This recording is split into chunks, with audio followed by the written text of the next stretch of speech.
This is Chuck Hogan with Your Best Life, and welcome to the Spanglish World Network on Zingo TV channels 250 and 251. Please remember to download both the Zingo TV app on the respective app stores on iOS and Android devices. While you download, make sure you rate and leave a comment. The app's completely free. Zingo TV is also available on Google Chromecast, Amazon Fire TV sticks, Roku and Roku sticks, and all smart TVs 2016 forward. So, good evening, everyone. It's great to see you. Thank you for joining us tonight. And I know I say this quite often, but we've got another treat for you.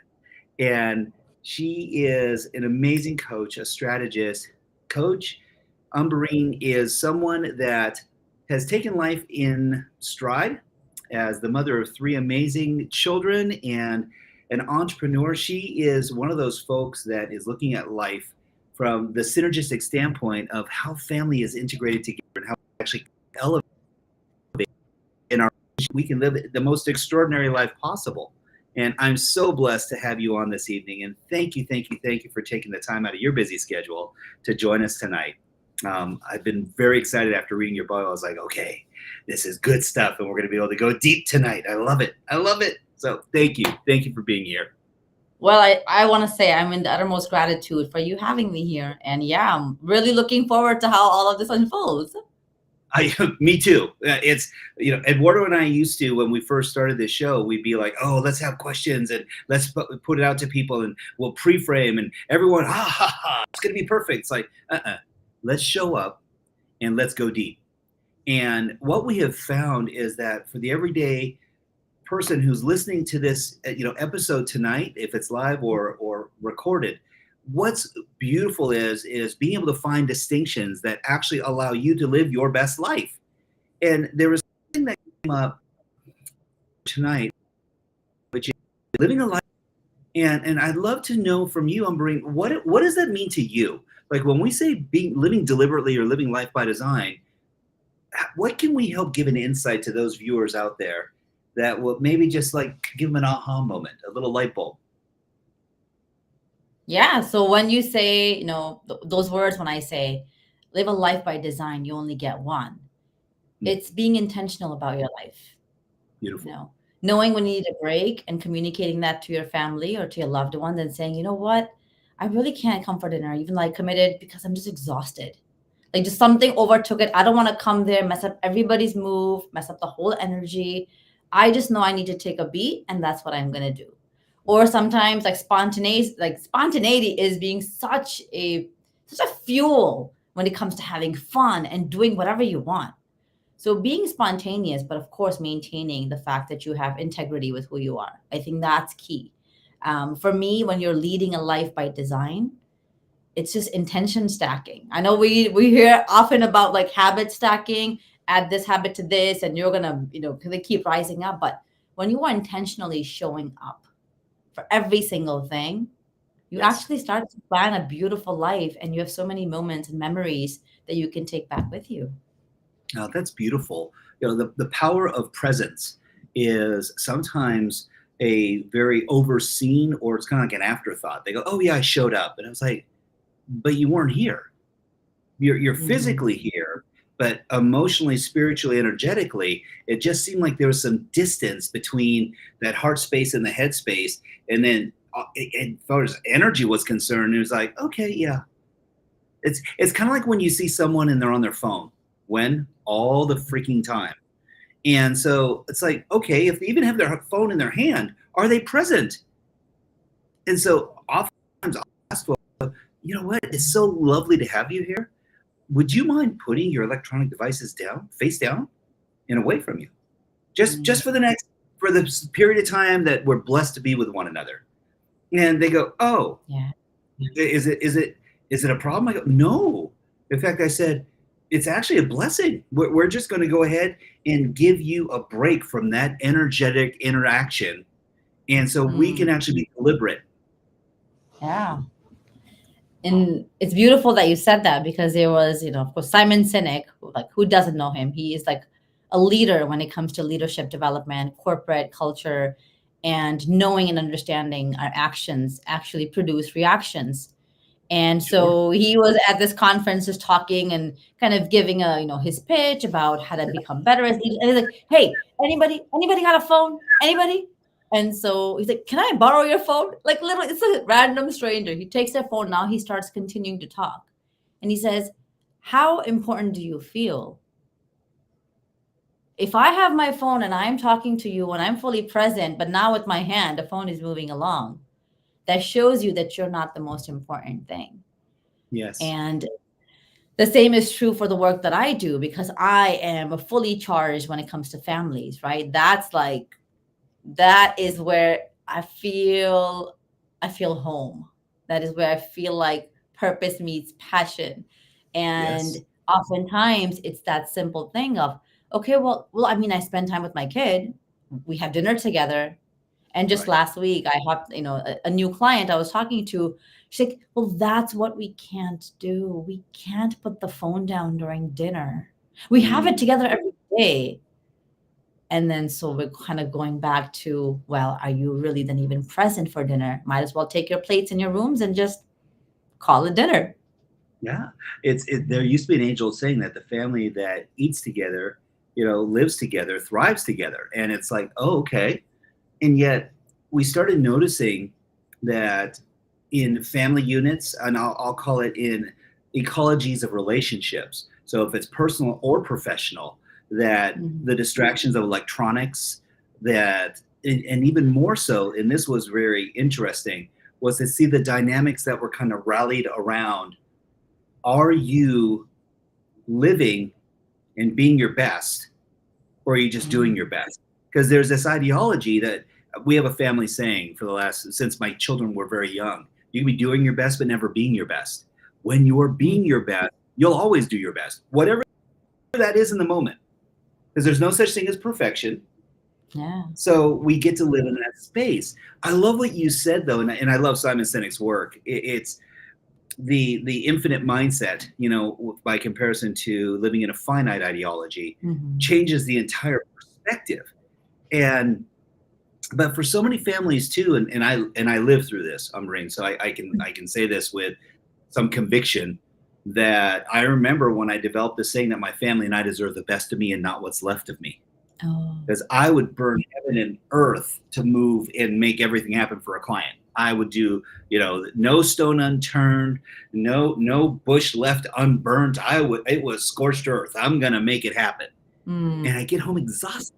I have no energy left for them. I'm like, why am I working so hard Yeah. to provide for them? And I thought this is to you, my sister, because you hit the nail on it. I thought I was giving them what they needed from me. Yeah. I was giving them what they wanted from me, not what they needed. Mhm.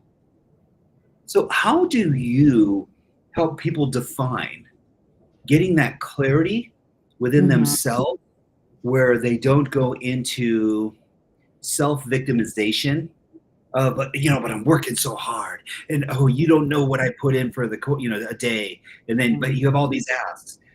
How would you help someone walk through about a little unwinding that kind of tension that mounts with that?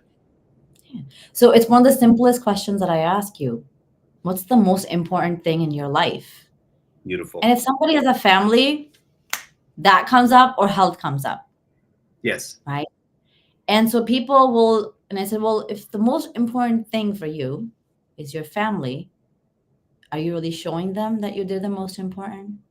Mm. Often I think the story is our family is the most important thing for us, yet we give them the leftovers, like you said. We give them the worst of us. We give because they're not gonna go anywhere. A client will say to your face, like if I'm not doing my job well, they're like, you know what, we didn't sign up for this. We signed up for an hour a week. You're giving us 20 minutes a week. You know what? We want my money back and I want to end this right now. Your Yep. kid is never gonna say, hey dad, I You're signed up for unconditional love.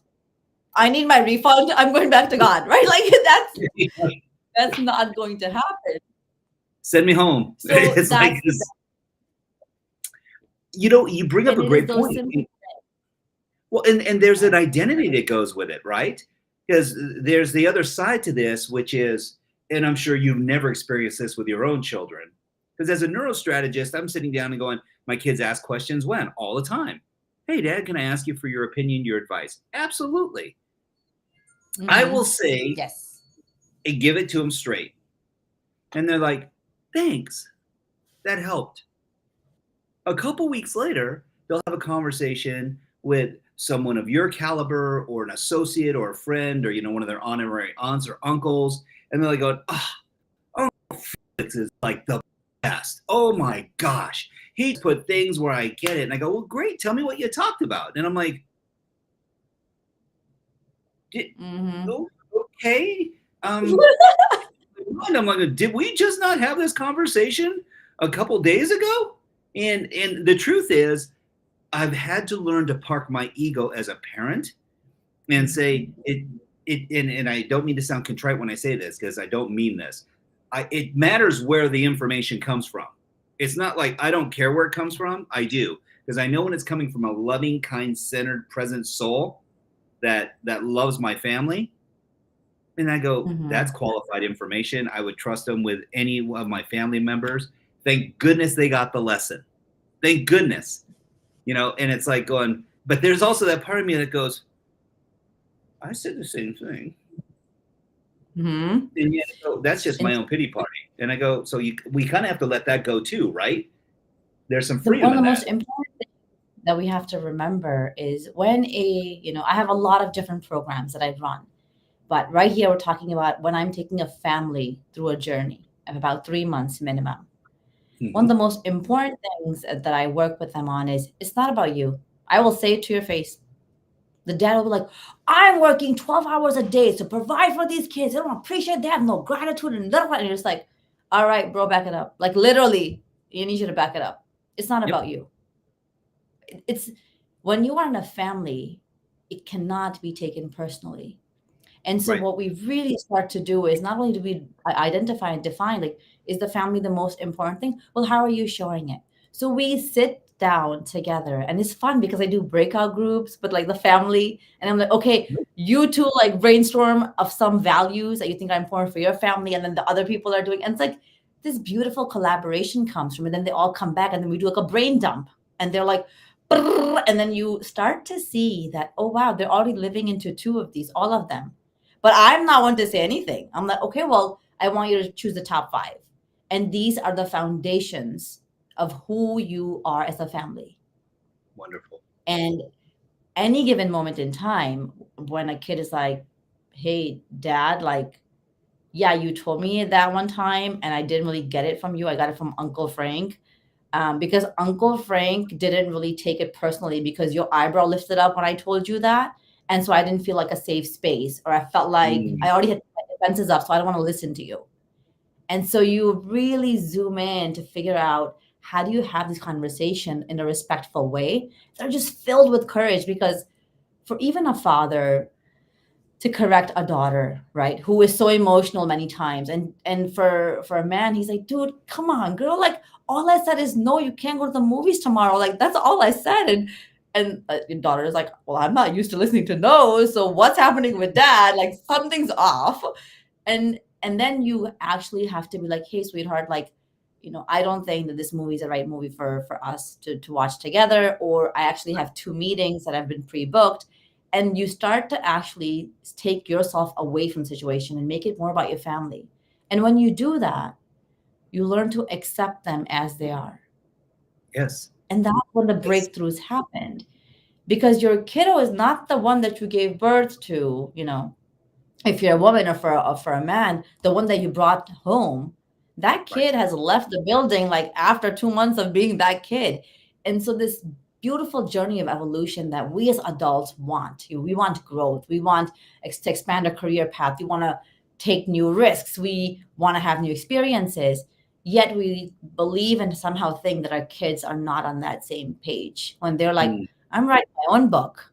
So true. And it is interesting. I know so many people, so many adults that are trying to be their kids' friends.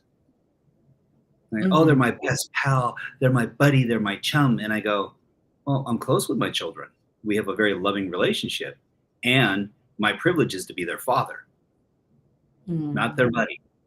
And I've had some critics about this. They go, "Oh, you don't want to have that relationship down the road where you go fishing together and hang out." And I said, "Hey, we have a lot of similar interests. Why? Because they Mhm. grew up with having these examples in their life. So if it's physical fitness, if it's martial arts, if it's academics, if it's leadership expansion. 22 years with Tony Robbins, and so for me, as a senior trainer, my kids grew up in this environment, and so they've gone to leadership conferences and they're constantly looking for input and great resources and mentors. And I go, beautiful, beautiful. And on the other side, I don't need to be that mentor to them all the time. And what I mean by that statement is they're constantly watching, they're measuring, they're testing, and I get to be a role model without having to be just their buddy. That doesn't mean it's devoid of love, doesn't mean it's devoid of caring. In fact, I'll go a step further and say, in many instances, it's allowed me to be even more present because I get to Mhm. remove that, oh, that's my kid. It's like I get to go, hey, you're a well adjusted young adult. And so here's the measurements in life. And so don't take my word for it. Ask Uncle Felix, your Uncle Tom, your Auntie Ambereen, whoever it might be. Ask mommy. Mommy's brilliant.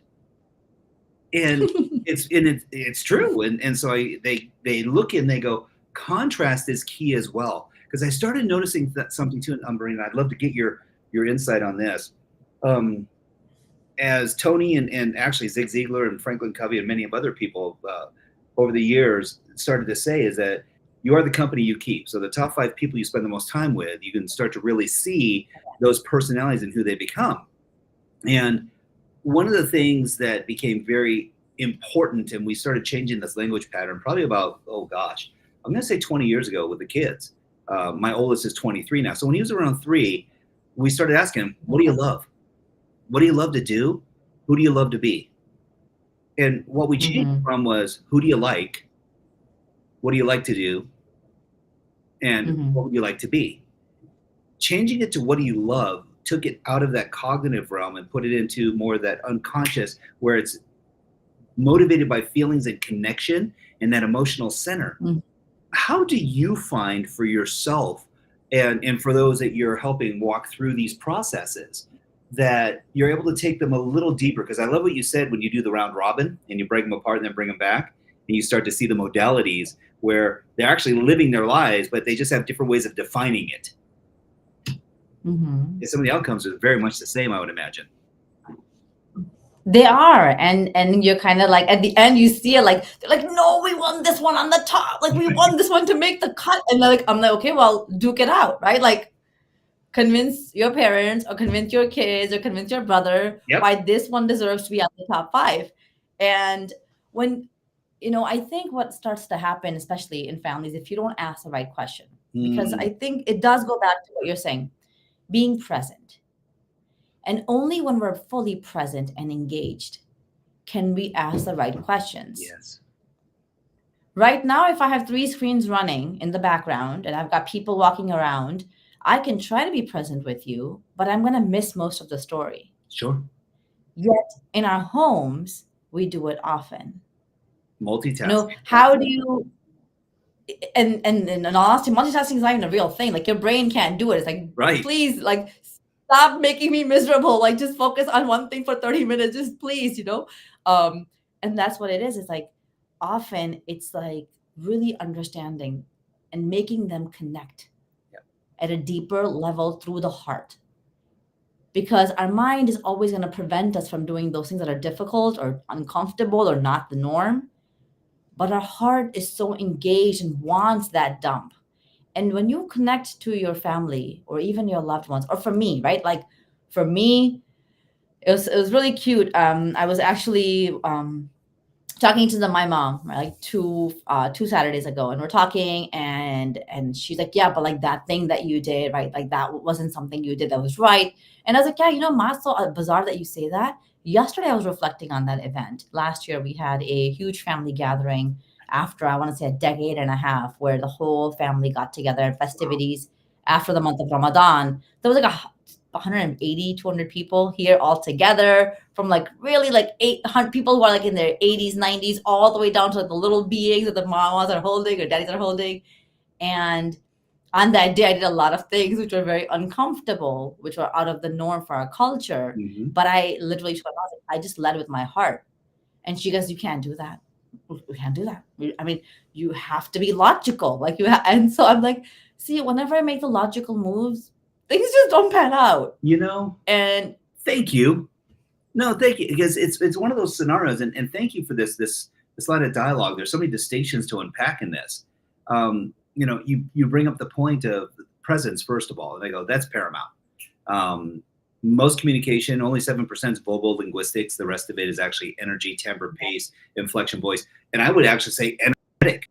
And when we've all experienced that person, you're like going, oh, we haven't seen them in a long time, but they walk in the room and all the energy just goes right. You're like, your reticular activating system just goes bing, and you're like, wait, what? Wait, we were just having a conversation. Where'd you go? And it had nothing to do with the conversation. It had to do with energetic center and gravity. And that some people, and they're not even doing it intentionally, it's just they have this gregarious, uplifting being, and that frequency that they're resonating at is kind of like a beacon. And when it gets, when it goes off, all the fireflies go to it. It's like you're not the only one. It's like, right? It transmits, definitely does. It does. And one of the challenges has become is that when people start living in frustration or aggravation, their harmonic resonance just drops to the floor. I mean, it becomes so low. Self-pity, self-doubt, self-loathing, indecision, discretion, procrastination. To what your point was, where focus goes, energy flows. Jim Quick, who I love, he's a dear friend, and just he's such a wit about him. And he said this, and he goes, listen, Chuck, it's real simple, man. He goes, when you're focusing on something and you're doing something, the minute you go shiny penny, you lose 85% of your efficiency in that millisecond. Wow. He goes, so when you said 2 or 3 things going on, my mind was like, going, okay, the math real quick. I go, you're screwed. Sorry, technical term. It's like you're going, okay, I'm not going to do anything well at this point. And so someone said, well, give me an example. I said, have you ever played rock, paper, scissors with someone? And they're like going, yeah. And I go, who's the one person that wins? And they go, they're the person that gets right in your face, and they're looking right in your eyes, and they're like, Rochambeau. And you're like going, wait, I didn't even mean to put paper out there. Like, are you Jedi mind tricking me? But the deal is, they're so certain and they're so focused that you get drawn into their gravity as well. And this happens with people where we go, I was manipulated. And I go, no, you are a victim of someone else's certainty. Yeah. Oh. And those people are the people who are attracting the right, the people who, like you said, are beacons, right? Yep. I have, I really love the game of energy. I think everything around us is energy, but the sad reality is we're not even in tune with it. No. So yeah, you can enter a party, you can enter a house, and you're like, whoa, like something just went down. Or you could be like, oh my God, it's gonna be a wonderful event. It's like, you just know, as no one has spoken to you, you open the door and everybody you kind of know. And I think that's what that is. Those people, though, it's very intentional. They've done the work. They're growing because they want to, right? It's not like they woke up one day and they were like, oh yeah, people just get attracted to me. Right. Well, and there's another side to it too. There are some people, they just committed to living in that state. Like, that's just who they are. We meet people and you're like going, they are freaking happy all the time.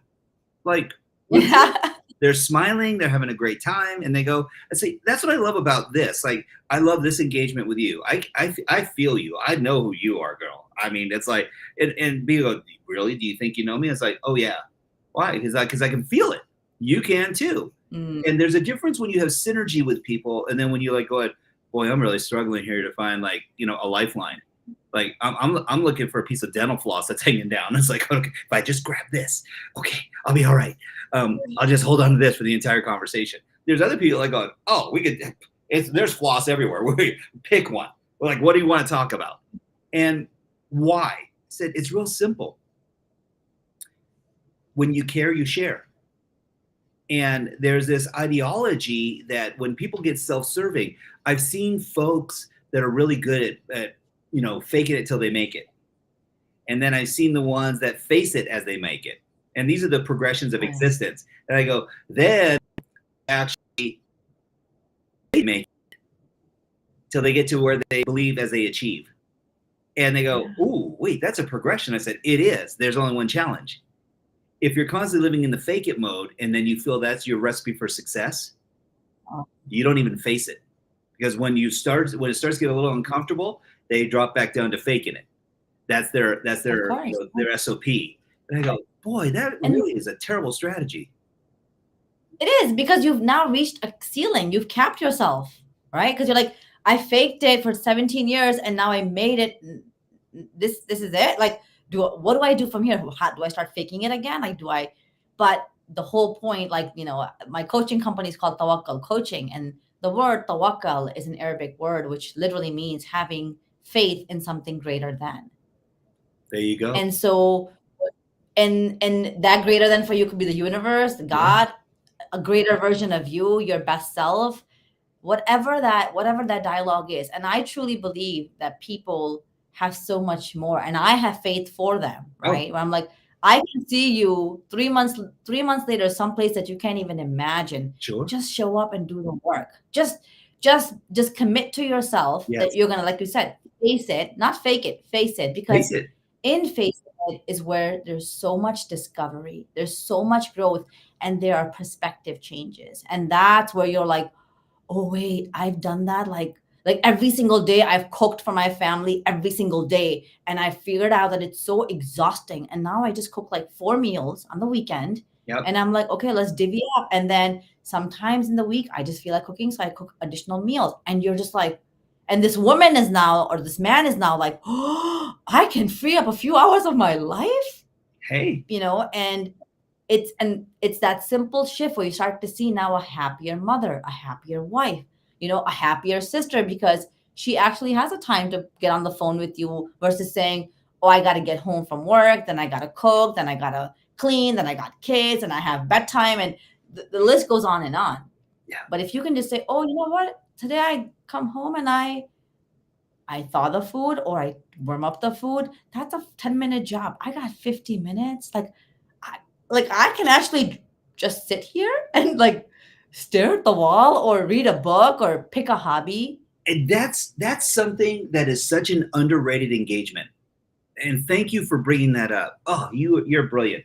It becomes one of those scenarios where I go, I just vegged out. And I go, good.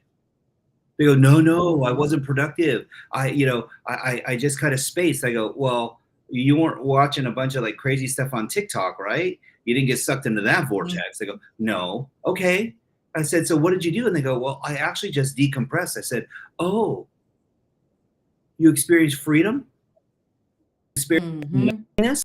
You experienced existing and resonating in your own frequency for a moment? And they go, well, that sounds very esoteric and very woo-woo. Okay, but how do you feel? They go, relaxed. I go, great. One thing that I know, actually 2 things. Time is the constant burn rate. That's number 1. Yeah. You get 24 hours. That's it. And then the clock resets. You don't get to amortize. You don't get to accumulate hours. It doesn't work that way. The second one is that where focus goes, energy flows. And so if you're in a constant state of stress, if you're in constant pressure, yes, you can face it as you make it. But as your point, you realize that cooking those 4 meals on a weekend, and now you get to faith it as you make it. Because you're like, going, hey, the meals are in the fridge. They're in the freezer. They can be warmed up. The kids aren't going to starve. There's plenty of stuff. And plus, we've got Chipotle on speed dial. So, this is easy to do. We can make it where we actually have conveniences without changing our standards. You gotta go, wait, I can still have a high quality meal. And I go, is Chipotle a high quality meal? And I go, depends on what you eat. Mm-hmm. I'm not Yeah. judging, but I go McDonald's or Chipotle. It's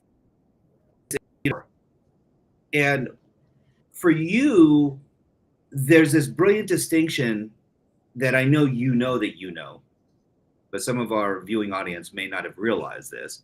And that was in slowing down, you get to speed up, Oh yeah. right? Because 100%. stress is the one universal bad guy.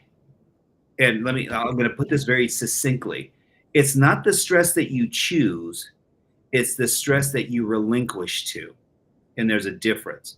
The stress that you take on in your growth, it's like, I'm going to go ahead and create some muscle by having some resistance in body, mind, spirit, emotionally, spiritually, physically. I go, that's a different modality. When we start becoming under pressure, so we succumb to just the cumulative pressure of all these different things, I go, that's what creates cancer. That's what creates disease with human. And this is when the free radicals and autoimmune responders start to kick in. This is where we start to see people having blood pressure, pre-diabetes, and all these other things. Yeah, so kind of going back to what you said, just kind of being, like you just rejuvenated, you found some freedom. I often think about how much life has changed, and I love the evolution. I love the technological advancements that we as humanity has made, Mm-hmm. but we've lost the simplicity of life. Yes. And I'm a very simple person. I was like literally, I want simplicity to be so appreciated, And so my coach and I were joking, like, let's bring simple, like, you guys, like, let's bring like simplicity back. And I'm like, yeah, let's bring it back. So back in the day, our grandparents, our parents, they would walk a lot. They would walk a lot. And walking is such a beautiful place to be because now you're pondering, you're reflecting, you're noticing, you're engaging, and you're actually creating memories. And your mind is a database. It's like storing all the stuff. Sure. And you don't know when you pull from that. You don't know when the walk 3 months ago now connects with something today, and you're like, bam, like, oh, that's what I gotta do. Yeah. That simple action, and something simple, right? Like if you're walking around the neighborhood, you know where people are at. Sure. You'll be like, oh yeah, like back in the day when you're in Pakistan, you're like, oh, those uncles or those really old men will sit there at 6 o'clock every single day, and they're gonna have their tea. Yep. You're gonna see there are gonna be 20 kids going on bicycles around this area, and that's just how it is at this time. When you walk, you actually start to stimulate your mind Mm-hmm. in a very beautiful state, right? Because you're not jogging and running to get someplace. You're just being. Right. And I'll often say this where, Deepak Chopra, intelligent being, like, hopefully one day we'll get to meet. He says, when did we go from human beings to human doings? Exactly. And for the world that we live in now, being is very uncomfortable because then you got to face this monster, right? So, well, and I love what he says, because the essence of a human being is that you're a being of light. You're made of protons, neutrons, and electrons. And so each one of those is a measurement of energy and light. So if we're all made of the same stuff, then how can we be so different, number one? Number two, and I said, because it's actually very simple. The differences are your experiences. So your life is the culmination of all the experiences that you get to have and accumulate. That's your life. That's your timeline. You're gonna have these little dots, blueprints. Sometimes they're big bubbles. But I was reminded of this, and thank you for bringing up, the man, Chuck Chopra. This concept of, in today's environment, like AI, we just came back from the summit in Dubai, as I had mentioned to you prior to us hopping on. It was all about economics, but here's the deal. It's about the technological advancements that are shortening the time span of the learning process. And yet and so here's the difference though. It's taking it and artificially integrating it in where you still get to physically engage. So you can be walking in place, kinesthetically engaging yourself so that the cellular resonance and memory of everything that comes into you. So it's no different than when you get a therapeutic massage and someone's massaging, all of a sudden someone will start crying. I don't even know where that came from. It came from a memory and experience, something that happened that's been stored cellularly in your body. And when it releases, that energy, that frequency is let go. And people are like going, oh, okay, this is really woo-woo conversation for, all the people living in the first, second, third, fourth dimension. I go, okay, we're going a little fifth. Stay with us. It'll be okay. And the truth is, this comes to that thing that you mentioned, Ambereen, and that is many people don't even understand why they feel the way that they feel. They have an expectation, they have an outcome, a goal, but the brain is such a screwy, device, and it only works in binary. So it's like pass or fail. That's the light switch. There's no fader on this. It's either lights on, lights off. And so when you're talking about that family unit of creating synergy, I go, I love this, because it's the difference between with a laser, like a laser, to things that are going on by comparison to going, what if we just turn on the lights so that everyone can see everything that's around us, instead of, okay, Johnny, 5 members of the family, Johnny, Susie, Marky, you all get a laser. Mommy and Daddy get a laser too. Go ahead and look around the room in the pitch dark and try and find exactly what it is you're looking for, the top 5 things. And it's like, you may or may not hit the target because it's so myopic. But this is the way, to your point, that's what questions do. If they're so specific that you don't have any leeway, turn the light, we're like all looking around and going, okay, wait, that's where those socks went. I have been looking for that other right sock for the last 6 months, but that's just me, of course. And so when we start looking around the room, all of a sudden it's like going, wait, you saw that too? Things that weren't even in your radar, all of a sudden it's like happiness, joy, connection, laughter, right? And it's like, wow, we could all stand with, to your point, gosh, I love this conversation with you. Simplifying. We don't need a laser. We don't need to be a sniper. We don't even need just a flashlight, a floodlight. We can just light. And it's a lot of it has to do with kind of going back and really understanding, like, why did you start a family? Why? Yeah. And I think often people don't know why.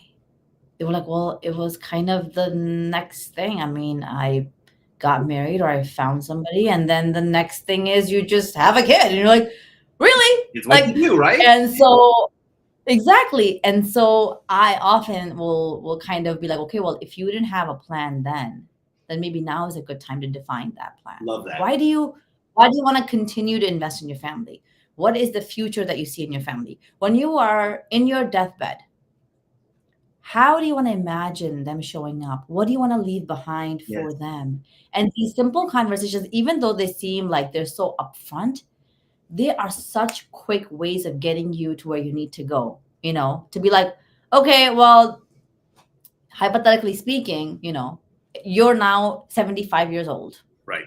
And you are in a room. And now who do you want in this room? And the doctors have said, this is the last few breaths you're going to get. Who's in this room? And then you'll start to see them say, and most of the time it's their family members, their close friends, close relatives, people that they actually love and care. Okay, like, what do you want them to know about you? What do you want them to leave behind? Right. And it really starts to simplify a lot of things. And the sad reality is the kids don't feel that. The spouse doesn't feel that, because that door has been so close to just like, I got to do this and do this and do this and do this, or like, the fact that we don't really prioritize family. We say it's the most important. That's what I always say. Like, you say it's the most important thing, but how do you prioritize them? For many people, you have a well, they'd like it to be the most important thing, but it's not what they need the most. And this is where their identity starts to come in. It's like, where is your significance being met? Where's your certainty, your uncertainty, your love and connection, your growth and contribution? I go, the 6 human needs aren't a joke. It's like these are, there's some satiation that needs to occur. But I was chuckling a little bit because when you go, oh yeah, so they have a baby because that's what you do. And I go, yeah, and some of them, they go, oh, and if we just have 2 or 3 more, it'll be even easier because then they'll keep each other company. And I'm like going, as the father of 3, a boy and then 2 girls. Okay. No, it didn't work that way. And for Julie and I, we've been together now, I can say happily 36 years. And it's, Wow. Congratulations. Well, I'm married up. You know this already. It's like any guy, any woman who's going to stay with a guy for that long, they go, oh, she's amazing. And I go, she is, and she knows it. But to your point, we've made it a priority because there was a point in our life when the kids were the priority. And it was I don't want to state it this way, but I'm going to state it this way because in hindsight now, the reality of it is it was a mistake. Here's why. They learn love by modeling. They learn love by seeing public displays of affection, what real communication looks like, what prioritization looks like. And when a child knows that they're the priority over the spouse, there's a shift. And the shift that happens is that, okay, I get what I want and this is how I get it. And we made it very well known that dad's going to be hugging on mom. We're going to hold hands. I mean, to the point where the kids are like, oh, they're at it again. And it's like, God, here's the truth. Yeah. None of our 3 kids have entered into any kind of superficial relationships. They have all been where they're like, you know what? I'm not ready yet. I'm not, I'm good. I don't need to headlong into, this commitment with someone. And it's been so refreshing to see because when we've asked them why, and they're like going, energy wasn't right yet. It's just, it's not the right person. I go, great. Because you're not looking for everyone, you're looking for the right one. Yeah. And I think often we really don't understand the value of role modeling. Yes. I think most parents are not consciously role modeling, No. because if we did, we would stop doing 70% of what we do. People, I talked to this, I was talking to a family, I was working with a family, and actually not even a family, let's go to group, because I do group coaching with adolescents. And that's like I'm like, oh my God, like they inspire me so much. These little humans are like freshmen and sophomores, and I have programs built out, all through adolescence. And what they will say is, well, like, my mom's always yelling at me, but expecting me to be really respectful. Right. Or they'll say that regardless of what I do, I still feel like I haven't done enough. Right. The do as I say, not as I do footprint. Right.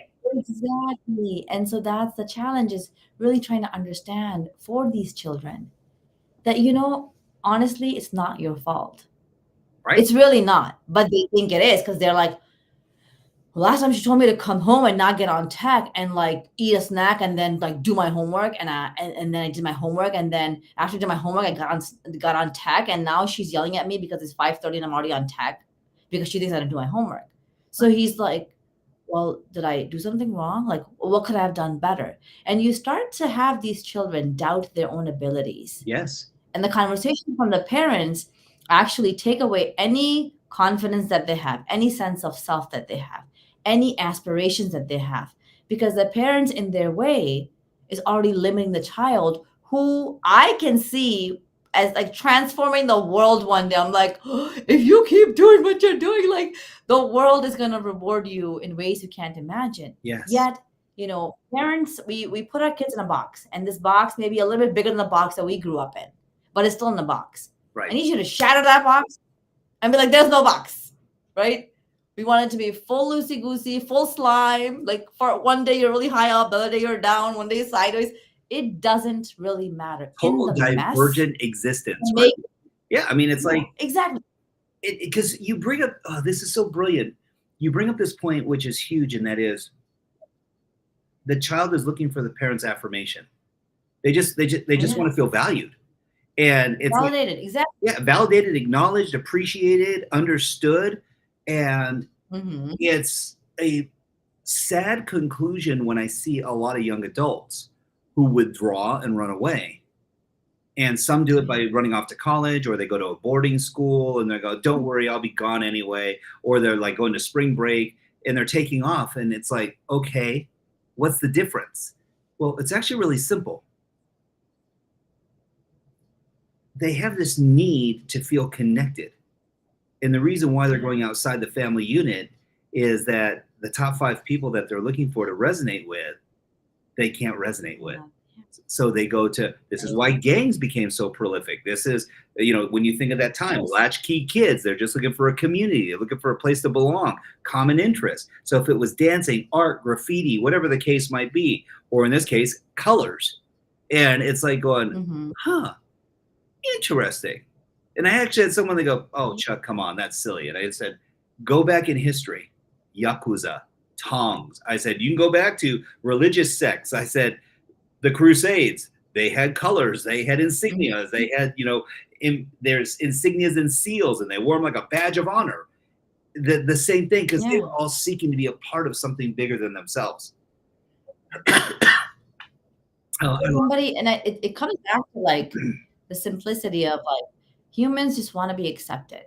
So Oprah Winfrey will say this all the time. She's like, I have done 30,000 interviews and never once has an interview finished and they have not said, was I good enough? Did I do well? Should I have done something differently? And she's like, all they want is a sense of acceptance and validation. And these people are already crushing it at their game, right? These people are like, you would be like, their success is just like they're walking in success. But it's this innate desire as humans that, am I accepted for who I am? And these kids don't feel that way. That's right. So if they don't feel that way already at this age, imagine how much deeper it's going to get as they continue their journey into life. Well, especially with social media and, the manifestation of like a royal family like the Kardashians. And you go, are they really role models? Do they have values? Granted, they have skill. They've been able to amass tons of money and manipulate social media and do different things. And they go, oh, don't hate the player, hate the game. And I go, well, you're writing the game. And so what's happened is that now we have this artificial conflation of what success looks like. To your point, Oprah, 30,000 interviews, and they keep coming back with the same thing. Hey, am I good enough? Well, the answer was, you wouldn't have been here if you weren't.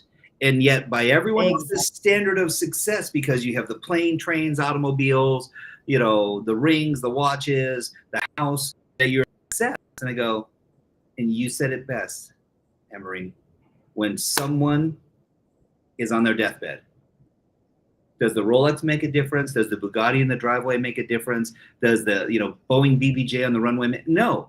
It's the people in that room, the memories that you have, the energetic center that you feel, and the connection that you get to engage with another human being. Yeah. Wow. It's everything, isn't it? It kind of goes back exactly to what we started off with, right? A life by design. It's intentionality. You're in pursuit of your best self, your best life. And that's the intention that you have. And that could be in your career path. That could be in finishing this project. That could be in passing a test for kids. It doesn't really matter what it is. Right. At the end of it, it really just comes down to like, what do I want to aspire to be?